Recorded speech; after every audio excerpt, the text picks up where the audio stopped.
তুমি কোন বাগানের ফুল গো আমার ইসলাম ধর্মের মূল সকল নবীর হইতে শ্রেষ্ঠ আখেরি রাসূল তুমি কোন বাগানের ফুল আরব দেশে জন্ম তোমার আব্দুল্লাহর ঘরে উঠিল পূর্ণিমার চাঁদ অতি অন্ধকারে আরব দেশে জন্ম তোমার আব্দুল্লাহর ঘরে উঠিল পূর্ণিমার চাঁদ অতি অন্ধকারে আলোকিত হইল মাতা মা আমিনার কুল তুমি কোন বাগানের ফুল তুমি কোন বাগানের ফুল গো আমার ইসলাম ধর্মের মূল সকল নবীর হইতে শ্রেষ্ঠ আখেরি রাসূল তুমি কোন বাগানের ফুল দো জাহানের বাদশা নবী পাইয়া সুখবর নূর ফেরেশতা আসলেন ভাবে মা আমিনার ঘর দো জাহানের বাদশা নবী পাইয়া সুখবর নূর ফেরেশতা আসলেন ভাবে মা আমিনার ঘর বেহেশতেরি সংবাদ পেলেন মুহাম্মদ রাসূল তুমি কোন বাগানের ফুল তুমি কোন বাগানের ফুল গো আমার ইসলাম ধর্মের মূল সকল নবীর হইতে শ্রেষ্ঠ আখেরি রাসূল তুমি কোন বাগানের ফুল মা আমিনা ধন্য হলেন কোলেতে লাল পাইয়া মারহাবা জানাই ফেরেশতা কাতার লাগিয়া মা আমিনা ধন্য হলেন কোলেতে লাল পাইয়া মারহাবা জানাই ফেরেশতা কাতার সুরে গান গাইতেন মধুর সুরে গান গাইতেন মনেরি বুলবুল তুমি কোন বাগানের ফুল তুমি কোন বাগানের ফুল গো আমার ইসলাম ধর্মের মূল সকল নবীর হইতে শ্রেষ্ঠ আখেরি রাসূল তুমি কোন বাগানের ফুল হিজরত করতে বাদ হলেন রাতের অন্ধকারে দুঃখ লইয়া গেলেন তিনি মদিনার শহরে হিজরত করতে বাধ্য হলেন রাতের অন্ধকারে দুঃখ লইয়া গেলেন তিনি মদিনার শহরে মদিনাতে বাজিয়া উঠলো ইসলামের ঢোল তুমি কোন বাগানের ফুল তুমি কোন বাগানের ফুল গো আমার ইসলাম ধর্মের মূল সকল নবীর হইতে শ্রেষ্ঠ আখেরি রাসূল তুমি কোন বাগানের ফুল মসজিদে রই শোনরে আজান চল নামাজে চল দুঃখে পাবি সান্ত্বনা তুই বকে পাবি বল রে ওরে চল নামাজে চল মসজিদে রই শোনরে আজান চল নামাজে চল দুঃখে পাবি সান্ত্বনা তুই বকে পাবি বল রে ওরে চল নামাজে চল ময়লা মাটি লাগলো যে তোর ময়লা মাটি লাগলো যে তোর দেখো মনের মাঝে সাপ হতে সব দাঁড়াইবি যখন যাই নামাজে ময়লা মাটি লাগলো যে তোর দেখো মনের মাঝে সাপ হতে সব দাঁড়াইবি যখন যাই নামাজে জোগাড় তুই করবি যদি আখিরাতের ফল ওরে চল নামাজে চল মসজিদে রয় শোনরে আজান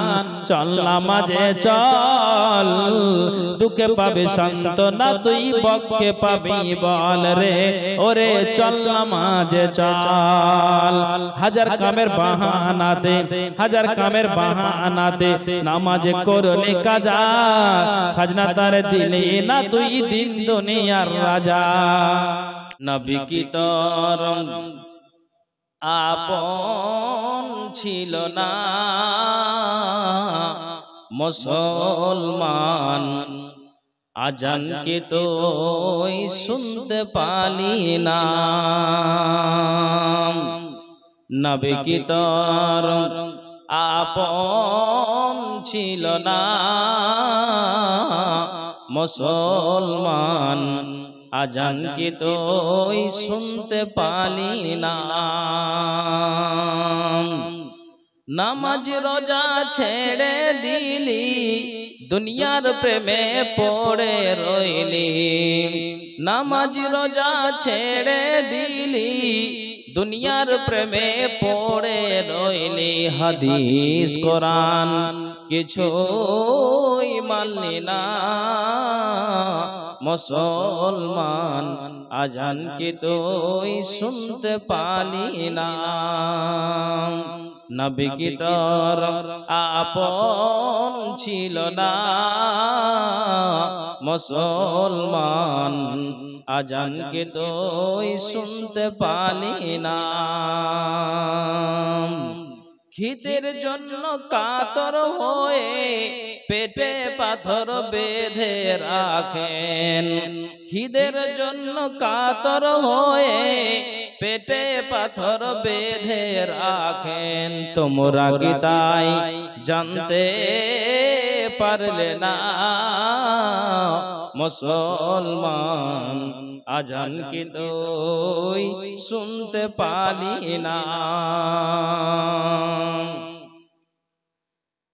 নামাজ রোজা করবেন যিনি আখেরে পার করবেন তিনি নামাজ রোজা করবেন যিনি আখেরে পার করবেন তিনি অবশেষে জান্নাত ঠিকানা মুসলমান আজান কি তুই শুনতে পালি না নবী কি তোর আপন ছিল না মুসলমান আজান কি তুই শুনতে পালি না উপস্থিত কোরআন ও হাদিসের কর্ণধার ও মঞ্চে কেদারায় উপবিষ্ট যোগ্যতম সভাপতি মহাশয় এবং দূর দূরান্ত থেকে আগত তথাপি এলাকার সুপ্রিয় শ্রোতা মণ্ডলী সর্বাগ্রে মহান স্রষ্টার কৃতজ্ঞতা জ্ঞাপন করি যিনি আমাকে আপনাকে তিনাকে উনাকে একটি ইসলামী সভা একত্রিত হওয়ার তৌফিক দিয়েছেন তাই মহাব্বতের সাথে প্রাণ খুলে একটু সবাই জোরে মহাব্বতের সাথে বলুন আলহামদুলিল্লাহ তারপরে পরে যিনি ইসলামের পথ প্রদর্শক ইসলাম হিতাকাঙ্ক্ষী আকাঙ্ক্ষিত দিনের ভিখারি লাস্ট প্রফেট নবী মুহাম্মদুর রাসূলুল্লাহ সাল্লাল্লাহু আলাইহি সাল্লাম আমি আপনাদের সম্মুখে দুটি আয়াত এইমাত্র পাঠ করলাম আশা করা যায় যিনারা আরবিকের সঙ্গে যুক্ত আশা করি অবগত বা বুঝতে পেরেছেন যে বিষয়টা কি হবে তারপরও এই ঈমানকে বৃদ্ধি করার যখন একটা সুবর্ণ সুযোগ লেগেছে বা পেয়েছি সেটাকে আমরা হাতছাড়া না করে চলুন কোরআন এবং হাদিসের কথা শুনে আমরা যেন আমলে পরিণত করতে পারি একবার সকলে পড়ি আল্লাহুম্মা আমিন তো বক্তব্য শুরু করার আগে কয়েকটা কথা বলি কথা হলো যে যখনই আল্লাহ পাকের রাসূল সাহাবীদের সম্মুখে হাদিসের বর্ণনা দিতেন কোরআনের বর্ণনা দিতেন তখন তারা কানটাকে খাড়া করে শুনতেন আর শোনার পরে সেটাকে তারা আমলে পরিণত করতেন আর আমরা সঙ্গে সঙ্গে নিজের ব্রেনটা উঠালেন ভাইজান আমি আপনাদের অনুরোধ করব সবারই প্রয়োজন আছে কিন্তু একটা ঘন্টা উঠিয়েন না কি আমি বুঝাতে যাচ্ছি আপনার যাতে মগজে কথা উঠে যায় তো সাহাবীদের বলতে গেলে এক চান্সেই তারা শুনে সেটাকে জ্ঞানে তাদের মগজে উঠিয়ে নিয়ে এটা তারা বলতো যে না ঠিক এখান থেকে একটা জ্ঞান পেলাম রাসূল যে বললেন সত্যি এখানে আমাদের জ্ঞান এলো রাস্তাটা আমরা সোজা পথে না দিয়ে বাঁকা পথে ছিলাম শোনার পর আমাদের জ্ঞান এলো তা আপনাকে যদি বলি যে পাকুড় এলাকাতে কতটি জালসা হয় আপনি এলাকার মানুষ হলে আপনি গুণে দিতে পারবেন না এত জালসা হয় আর আমাদের মতো বক্তাদের জিজ্ঞেস করুন প্রতি জায়গায় আমাদের মতো বক্তার পাকুড় এলাকাতে ডেট না থাকলে কিন্তু আমাদের জানা আছে কেন বক্তাদের সাথে যোগাযোগ হয় কোথায় এখানে ওখানে এখানে ওখানে আমি আপনাকে বলতে চাইছি এত কুলিন জালসা হওয়ার পর জুমাতে সপ্তাহে একদিন খুতবা ইমাম সাহেব দেওয়ার পরে আপনার জ্ঞান শরীয়তের উঠে না কেন কেন জেনে নিতে হবে যে আমার ভিতরে এখনো পর্যন্ত এই ঈমান জায়গা পায়নি। ঈমানের গতি থাকা দরকার, তা আমাদের মাঝে নেই। এই জন্য শোনার পরে আমরা জ্ঞান করতে পারছি না।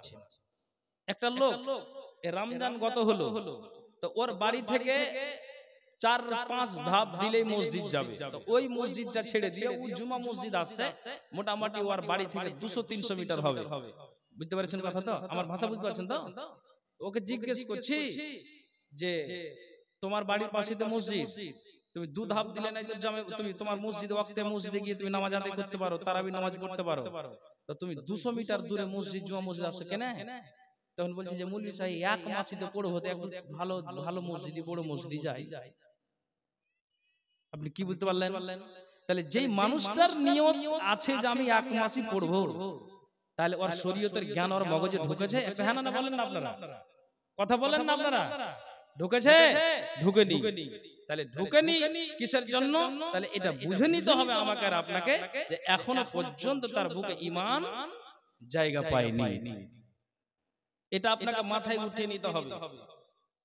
আপনাদের আমাদের গ্রামে একটা নিয়ম করা আছে, কোন মানুষ যদি মারা যায় তো ওই যতজন জানাজাত লোক দাঁড় হয় ওদের সামনে ওকে 7 পাক কান ধরে ঘুরতে হবে।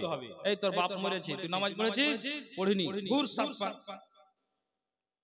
যতজন মানে লোক আপনার জানাজাতে আসবে তো ওকে 7 পাক লোকের সামনে ঘুরিয়ে তারপরে ইমাম সাহেব জানাজা চালু করবে। মানে এটা আমাদের সমাজের আইন করা আছে, 7 পাক ঘুরাতে হবে। আর বাপ ভাই স্ত্রী যে মরুক না কেন, তো তখন ওকে সর্দার বলছে নামাজ পড়বি, খুব 4 দিন খেলামো করলি। তখন তখন তো বাপ মরেছে, ও তো আর রাখতে পারে না, তখন বলছে এখন আমাকে জানাজাটা পড়তে দাও। মানে কত করজোড় করে বলছে হ্যাঁ আমাকে জানাজা পড়তে দাও, বাপ মরেছে, বাপ বলে কথা, আমি জানাজাটা পড়ি। পড়বে তো? বলছে হ্যাঁ আমি পড়বো। তো ওই বেচারা জোহর ওয়াক্তে আসছে, মসজিদে আজান হতে না হতেই ও ইমাম সাহেবের পিছনে কিন্তু ও দাঁড়িয়ে গেছে। মা এসে বসছে দূরে কাত নামাজ পড়ে, মানে ওই যে কান ধরে ঘুরেছে। আসর ওয়াক্তে আজান হতে না হতেই মসজিদে হাজির, মাগরিবে আজান হতে না হতে মসজিদে হাজির। তারপরে ইশারে আসলো, ঠিক টাইমে জামাতটা ধরলো, ফজরের সময়ে জামাত ছুটেছে, তারপরে এসেছে। তারপরে দিন জোহর ওয়াক্তে আর ওকে খুঁজে পাওয়া যায় না। তখন ওকে জিজ্ঞেস করছে সর্দার যে কি ব্যাপার, 5 ওয়াক্ত নামাজ তো ঠিকঠাক পড়লে তো জোহর ওয়াক্তে কি হলো? তখন ও জবাব দিয়েছে যে আমার পরিবার আর বুড়া লোক না, এখন কান ধরতে হবে না মেলা দিন। আপনি আমাকে এবার জবাবটা দিন যে এই লোকটার ইসলামের জ্ঞান তার মগজে উঠেছে? একটু হ্যাঁ না বলো। উঠেনি? তাহলে উঠেনি তার কারণ কি? মূল কারণ হলো যে তার ভিতরে ঈমান জায়গা পায়নি। এইজন্য আল্লাহ তাআলা কোরআনের ভিতরে আয়াতটা আল্লাহ তাআলা দিয়েছেন, কি যে আয়াত আমি আপনাদের সম্মুখে পাঠ করেছি, যে শোনো আল্লাহ তাআলা বলছেন যে রাসূলদের যে সব সংবাদ সমূহ আমি তোমার কাছে বর্ণনা করলাম, এতে থেকে তুমি শুনে তোমার দিলকে মজবুত করবে এবং এতে থেকে তুমি প্রকৃত সত্যের জ্ঞান লাভ করবে। আবার আল্লাহ তাআলা বলছেন ওয়া মাউইজাতু ওয়া যিকরা লিল মুমিনিন, আর এটা মুমিনদের জন্য উপদেশ ও স্মরণ। তাহলে কি বুঝতে পারলেন? রাসূলদের যে সংবাদ, যেমন আল্লাহ রাসূল সাল্লাল্লাহু আলাইহি সাল্লামকে আল্লাহ তাআলা বলছেন যে পূর্বের যে ইতিহাস তোমার সামনে বর্ণনা করা হলো, নবী আদম, নবী নূহ, নবী দাউদ, নবী সুলাইমান, নবী জাকারিয়া, নবী ইহইয়া, নবী হারুন, নবী লূত, আপনার এই করে করে মুসা ঈসা পর্যন্ত যতগুলি আম্বিয়া ইকরাম এসেছেন, টোটাল নবীদের কাহিনী আর ইতিহাস তোমার সামনে যে বর্ণনা করা হলো, তার মূল কারণ হলো যে এগুলো থেকে শুনে তোমার দিলকে মজবুত করবে, আর এতে থেকে তুমি জ্ঞান অর্জন করবে, প্রকৃত সত্যের জ্ঞান লাভ করবে। আর এটা কি হবে? ওয়া মাউইজাতু ওয়া যিকরা লিল মুমিনিন, আর এটা মুমিনদের জন্য উপদেশ ও স্মরণ। তাহলে নবীকে এই ইতিহাস শোনার পরে জ্ঞান দেওয়া হচ্ছে তোমার দিলকে তুমি মজবুত করো। তাহলে আপনি আমাকে জবাব সবাই দিবেন, তাহলে আমরা ওই নবীর ইতিহাসকে শুনে, সাহাবীদের ইতিহাসকে শুনে, আমাদের ইসলামের কোরআন আর হাদিসের বয়ানকে শুনে আমাকে জ্ঞানটা করা উচিত না উচিত নয়? একটু হ্যাঁ না বলুন। হ্যাঁ না বলুন, উচিত। তাহলে নবীকে যখন এই সাবধানতা অবলম্বন করা হচ্ছে, তাহলে আমাকে এই পূর্বের ইতিহাস শুনে আমি আমার মগজে কেন উঠাতে পারি না? আমি এটাই আপনাকে বুঝাতে চাইছি যে ইতিহাসকে শুনে আপনাকে আপনার মগজে উঠিয়ে নিতে হবে। আম্মার বিন ইয়াসার মা আয়েশা, পর্দার আড়ালে মা বোন আছেন, ভালো করে শুনবেন। তো আম্মার বিন ইয়াসার মা আয়েশা তিনি জাঙ্গে জামালের আপনার এতে যুদ্ধতে তিনি আপনার ওই এতে গিয়ে আন ইয়ামিনিহি কাতলা ওয়া আন ইয়াসারিহি কাতলা, ডান দিকে দেখছে আপনার জন্য সব রক্ত রঞ্জিত মানে কাতাল হয়ে পড়ে আছে, বাম দিকে তাকায় তো ওই হালাত ওই অবস্থাতেই পড়ে আছে। তো আম্মার বিন ইয়াসার বলছেন, আয়েশা তুমি কি সূরা আহজাবকে খুলে দেখেছো? তুমি যে এইভাবে এসে তুমি পর্দাহীন বা তুমি বাড়ি থেকে এইভাবে বের হয়েছো, সূরা আহজাবকে খুলে দেখেছো? তখন আয়েশা বলছেন, সূরা আহজাবকে খুলে দেখবো তার মানে? হ্যাঁ আমি তোমাকে বলছি তুমি সূরা আহজাবকে খুলে দেখেছো। এই দেখেন আমি বুঝাতে চাইছি কি, মা বোন পর্দার আড়ালে আছে, আল্লাহ তাআলা কোরআনের আয়াতে দিয়েছেন। মা আয়েশা তিনি একদিন কোরআনকে তিনি তেলাওয়াত শুরু করেছেন, আর আমি আয়াত কি পড়েছি, আউযু বিল্লাহি মিনাশ শাইতানির রাজিম ওয়া কুল্লান নাকুসু আলাইকা মিন আম্বাইর রাসূল মা নুসাব্বিতু বিহি ফুআদাক ওয়া জাআকা ফি হাযিহিল হাক্ক ওয়া মাউইদাতুন ওয়া যিকরা লিল মুমিনিন। আল্লাহ বলছেন রাসূলদের যে সব সংবাদ সমূহ আমি তোমার কাছে বর্ণনা করলাম, এর দ্বারা আমি তোমার দিলকে মজবুত করছি, এতে থেকে তুমি প্রকৃত সত্যের জ্ঞান লাভ করবে। ওয়া মাউইদাতু ওয়া যিকরা লিল মুমিনিন, আর এটা মুমিনদের জন্য উপদেশ ও স্মরণ। তেমনি মা আয়েশা সূরা আহজাবকে তিনি পড়তে লেগেছেন, পড়তে যখন তিনি এই আয়াতটাতে এসেছেন, আয়াতটা হলো এই, ওয়াকারনা ফি বুয়ুতিকুন্না ওয়ালা তাবাররাজনা তাবাররুজাল জাহিলিয়াতিল উলা, ওয়াকারনা ফি বুয়ুতিকুন্না ওয়ালা তাবাররাজনা তাবাররুজাল জাহিলিয়াতিল উলা। যখন মা আয়েশা ওই আয়াতে এসেছেন, না আগে বাড়ছেন না পিছনে যাচ্ছেন, না আগে যাচ্ছেন না পিছনে যাচ্ছেন, আর আয়েশার চোখ দিয়ে জলটা বয়ে গেল। আল্লাহ সত্যি যে আমি যে বাড়ি থেকে বের হয়ে আমি জাঙ্গে জামালের যুদ্ধের দিনে যে আমি ডান দিকে বাম দিকে তাকিয়ে মরা লাশের দিকে যে আমি নজর দিয়েছি, এটা একটা বড় ভুল হয়েছে। আয়েশা তিনি নিজে নিজে জ্ঞান করলেন এইভাবে আমার বাইরে যাওয়াটা অপরাধ হয়েছে। আমাকে আম্মার বিন ইয়াসার যে কথাটা বলেছিলেন আমি সেটাকে গা লাগাইনি, কিন্তু আমি এখন এটাকে বুঝে নেওয়ার পরে আমি বুঝলাম যে এটা আমার অন্যায় হয়েছে।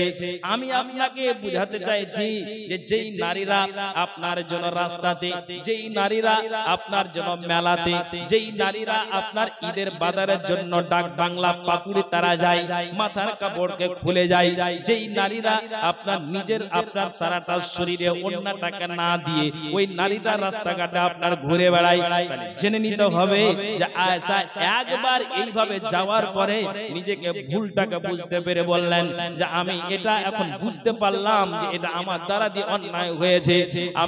আমি কোরআনের আয়াত থেকে আমি যেটা আমি বুঝতে পারলাম, তখন আমি আপনাকে বুঝাতে চাইছি একবার বুঝার পরে আর আম্মার বিন ইয়াসার বলার পরে তার মগজে কথাটা উঠে গেল।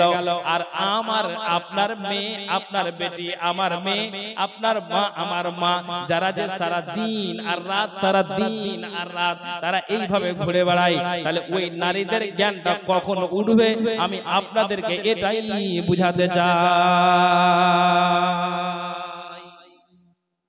জি একবার ভুল করাতে আয়েশা বললেন যেটা অন্যায়, তো উনি জ্ঞান করে নিলেন।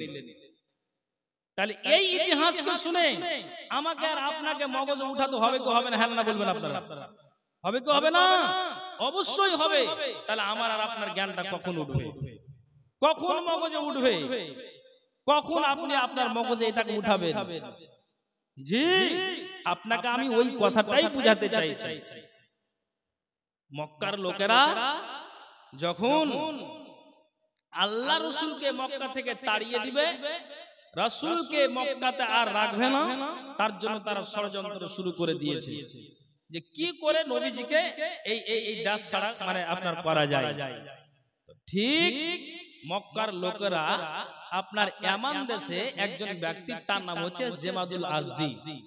তো ওই জেমাদুল আজদির কাছে মক্কার লোকেরা গিয়ে নালিশ করছে যে আপনি একটা খুব বড় কবিরাজ আর চিকিৎসক, তো আমার মক্কার মাটিতে একটা এমন একটা লোক, এমন একটা পাগলা মানুষ এসেছে যে তার কথা মানুষ শুনতে গেলেই কোরআনের বিধানকে মেনে নাই, তার কথা শুনতে গেলেই মানুষেরা আপনার দ্বীনে ইসলামকে মেনে নাই।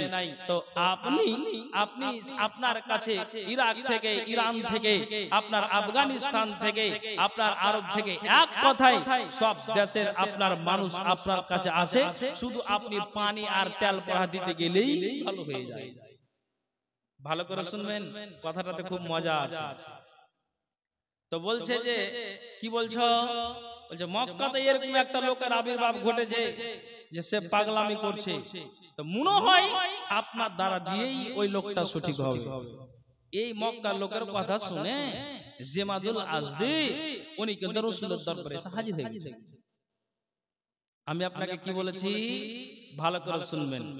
এসে তখন রাসূলের সামনাসামনি বসে গিয়ে আল্লাহ রাসূলকে বলছেন, নবীজি গো,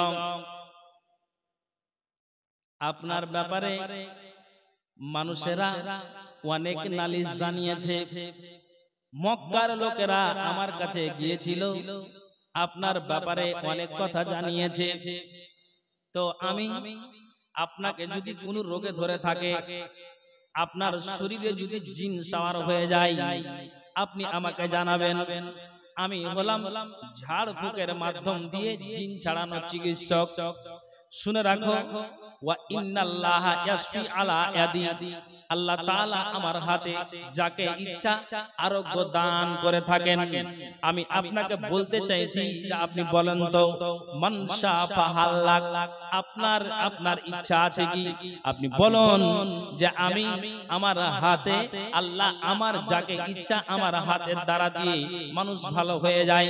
কাউকে আপনার যেন কলেরা হয়েছে, জ্বর জ্বালা হয়েছে, শরীরে ব্যথা হয়েছে, আমি যখন তাকে কি করে দিই, যখন তাকে আমি ঝেড়ে দিই, আমি তালটাকে পড়ে দিই, যখন আমি ফু দিই, যখন আমি পানিটাকে পড়ে দেই, তখন তার শরীরের রোগটা দূর হয়ে যায়। তো মক্কার লোকেরা আপনার ব্যাপারে এই কথা বলেছে, তাহলে আমি ঝাড়ফুঁকের মাধ্যমে জিন ছাড়ানোর চিকিৎসক। তো আল্লাহ পাকের রাসূলকে উনি বলছেন যে শুনেন, আপনার ইচ্ছা আছে কি যে আমি আপনাকে ঝাড়ফুঁক করে দিয়ে আপনার শরীরের অসুখ যা আছে দূর করে দিব? ভালো করে শুনবেন, খুব মজার কথা আছে। তখন আল্লাহ রাসূল চুপচাপ ওর কথাটি শুনে রাসূল খুতবাতুল সুন্নাহ, যেটা পরবর্তীতে সুন্নাতে পরিণত হয়েছে, ওই খুতবাটা কিন্তু আল্লাহ রাসূল সাল্লাল্লাহু আলাইহি ওয়াসাল্লাম ওই জেমাদুল আজদির সামনে, যে একবার বিশাল আপনার ইয়ামানের আপনার জন্য বিশাল একজন ভালো একটা কবিরাজ, তার সামনে কিন্তু আল্লাহ রাসূল খুতবা কিন্তু শুরু করে দিয়েছেন। খুতবাটা কি? নবীজিকে যখনই বলেছেন, নবী নীরব ছিলেন, আর তখনই কিন্তু তার সামনে আল্লাহ পাকের রাসূল খুতবা শুরু করে দিয়েছেন কি? ইন্নাল হামদালিল্লাহ নাহমাদুহু ওয়া নাস্তাঈনুহু ওয়া নাস্তাগফিরুহু মান ইয়াহদিহিল্লাহু ফালা মুদিল্লা লাহু ওয়া মান ইউদ্লিলহু ফালা হাদিয়া লাহু ওয়া আশহাদু আল্লা ইলাহা ইল্লাল্লাহু ওয়াহদাহু লা শারীকা লাহু ওয়া আশহাদু আন্না মুহাম্মাদান আবদুহু ওয়া রাসূলুহু। জেমাদুল আজদির সামনে নবীজি যখনই এই খুতবাটাকে পড়লেন, তখনই একটা আপনার যদি হাতে যদি শক্ত ঢেল থাকে, পাথর যদি থাকে, তাহলে ওই পাথরের আঘাতে যদি একটা নিশান করে মুরগিকে আপনি মারেন, খাসিকে মারেন, কিংবা মানুষের মাথায় যদি আপনি ওই পাথরটাকে মারেন, মানুষটার সঙ্গে সঙ্গে জমিনে পড়ে যাবে। তেমনি যেন ওই পাথরটাকে আপনার যেন মারতে গেলে পড়ে যায়, তো তেমনি আল্লাহ পাকের রাসূল ওই খুতবাটাকে শুরু করে দিয়েছেন। আর খুতবাটাকে শুরু করে করে দেওয়ার পরে ওই জামাদুল আজদি তার মাথাটা যেন টাল শুরু হয়ে গিয়েছে।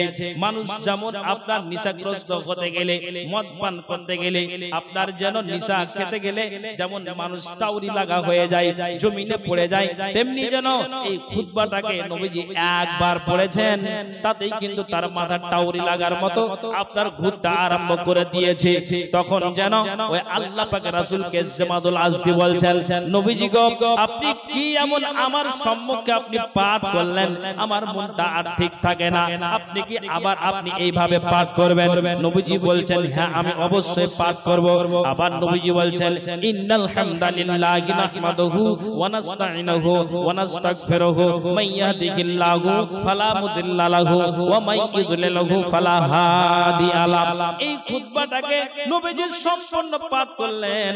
আর সম্পূর্ণ পাঠ করে নেওয়ার পরে আবার জামাদুল আজদি বলছেন, নবীজি গো, আবার কি আপনি এই আপনি আপনার এই আপনি যে বাক্যগুলো আপনি পাঠ করছেন, আপনি কি আবার পাঠ করবেন? নবীজি বলছেন, হ্যাঁ আমি অবশ্যই আমি পাঠ করব। নবীজি ওই খুতবাকে ওই তার কথা মতো এক দুই করে করে আপনার জন্য 3 বার পাঠ করলেন। আর যেমন আপনার সাপড়িয়া নিজের বাঁশিতে বিন বাজাতে গেলে যেমন আপনার সাপের মাথাটা ঠিক থাকে না, তেমনি জামাদুল আজদির মাথাটা আপনার টাল শুরু হয়ে গিয়েছে। নবীজিকে বলছেন, আল্লাহ পাক রাসূল গো, লাকাদ সামি'তু কাওলাল কাহানাতে ওয়া কাওলাস সাহারাতে ওয়া কাওলাস শুআরা। নবী গো, আমি জ্যোতিষীদের, জাদুকরদের আমি যেন অনেক মানুষের আমি এইভাবে কথা শুনেছি। আল্লাহ পাকের রাসূল, আমি রোগী দেখেছি, কিন্তু আপনার মতো রোগী আমি দেখিনি। আপনি এমন একটা আজব কথা শোনালেন যে এটা আমি কাউর মুখ থেকে শুনতে পাইনি। আল্লাহ পাকের রাসূল গো, মক্কার লোকেরা আপনার ব্যাপারে আমার কাছে গিয়ে নানান কথা আপনার ব্যাপারে বলেছে।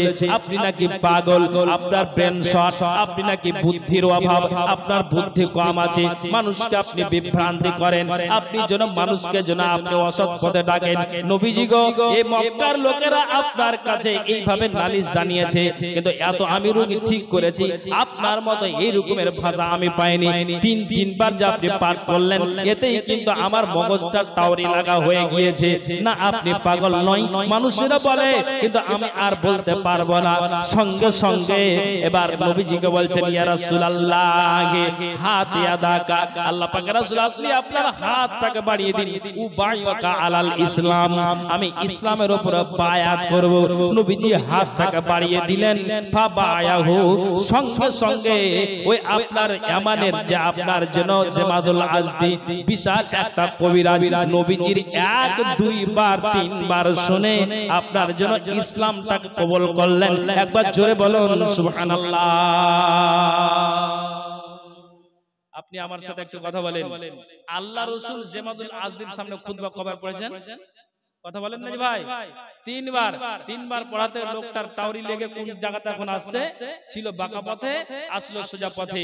বলছে, হুজুর আপনার এই কথা শুনে আমার মগজে জ্ঞান এলো। এই আপনি ইতিহাস শুনালেন, তাতে আমার মগজটা ধোলাই হলো। তো 3 বার শোনার পরে যার মগজ ধোলাই হয়ে গিয়ে ইসলামের ছায়াতলে আশ্রয় নিল, তো আমি আর আপনি 1000 দিন জালসা শুনি আর জুমাতে খুতবা শুনি, বড় বড় সেমিনার আর সম্মেলন হয়, তো আমার মগজে কখন গানটা উঠবে? 3 বার শোনার পরে যদি জামাতুল আজদি সঙ্গে সঙ্গে ইসলামের প্রতি আপনার জন্য কি করে, ইসলামকে প্রাধান্য দেয়, দ্বীন ইসলামকে কবুল করে নাই, নবীর বিধানটাকে মেনে নাই, তাহলে আমি আর আপনি 1000 দিন শোনার পরে আমার মগজে কেন উঠে না আপনি বলুন? তাহলে এই বাণী আদমের জ্ঞানটা কখন আসবে? আমি এটা আপনাকে বুঝাতে চাইছি, কখন আপনার আসবে, আমার আর আপনার জ্ঞানটা কখন আসবে? আমরা নেকির, আমরা গুনার বোঝাকে মাথায় নিয়ে আছি, কিন্তু আমরা সেইগুলোর দিকে গুরুত্ব দিচ্ছি না। পাহাড় সমান গুনাহ আমরা নিয়ে আছি, পাহাড় সমান গুনাহ আমরা নিয়ে তারপরও আমরা ভাবনা আর চিন্তা করি না।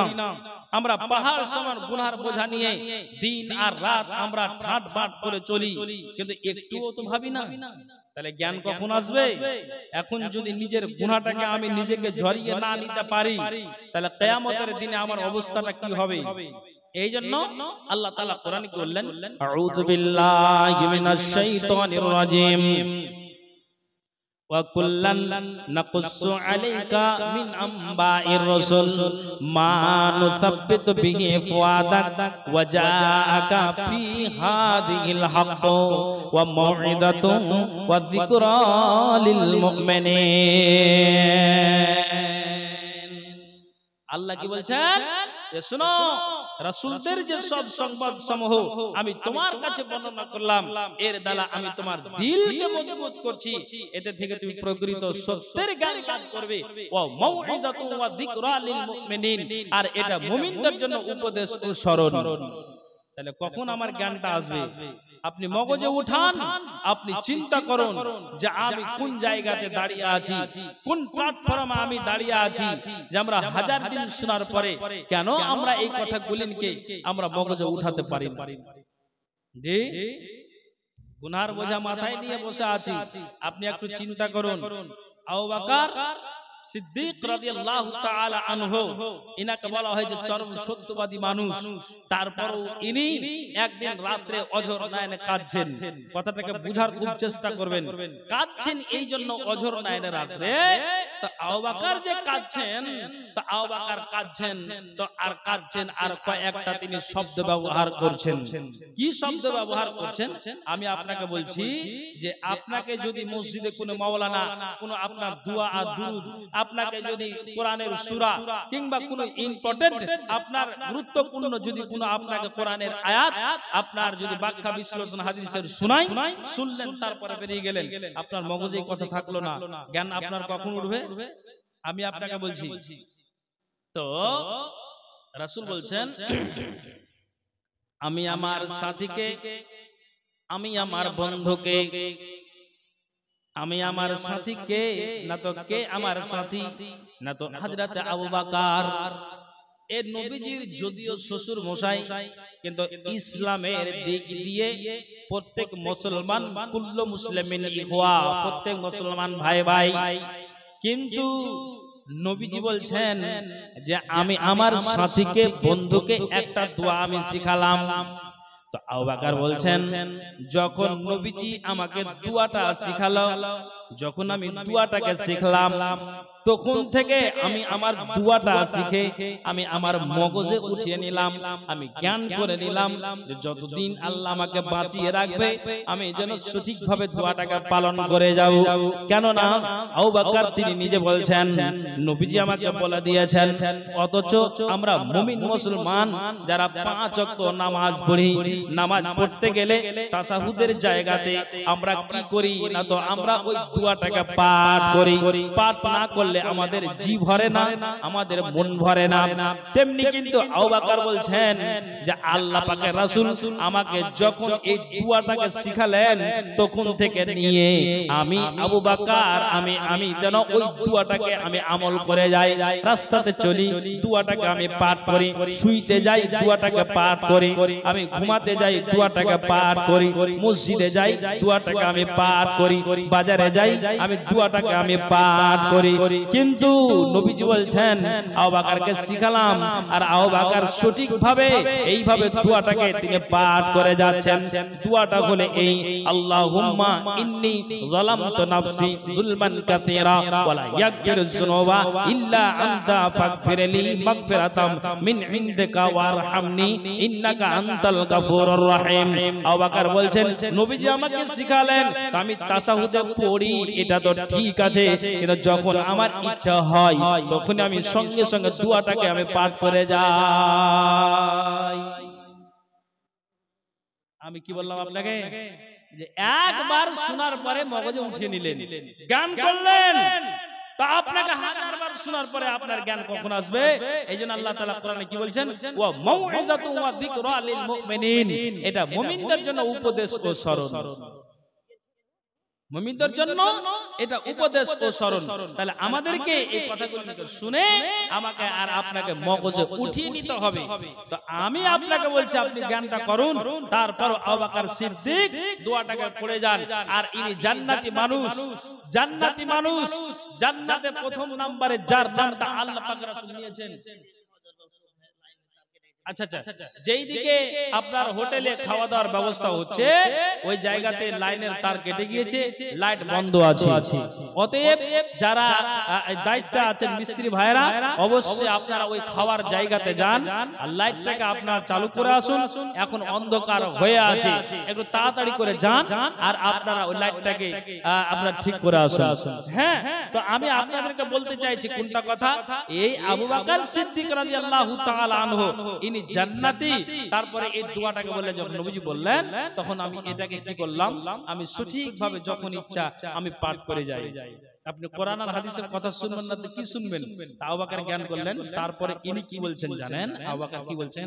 আল্লাহ, তুমি আমার মতো একটা মানুষকে মানুষ না বানিয়ে তুমি যদি আমাকে একটা পশু বানাতে, তুমি যদি আমাকে মানুষ না বানিয়ে তুমি আমাকে পাখি বানাতে, তাহলে আমার পক্ষে সবচেয়ে ভালো হতো।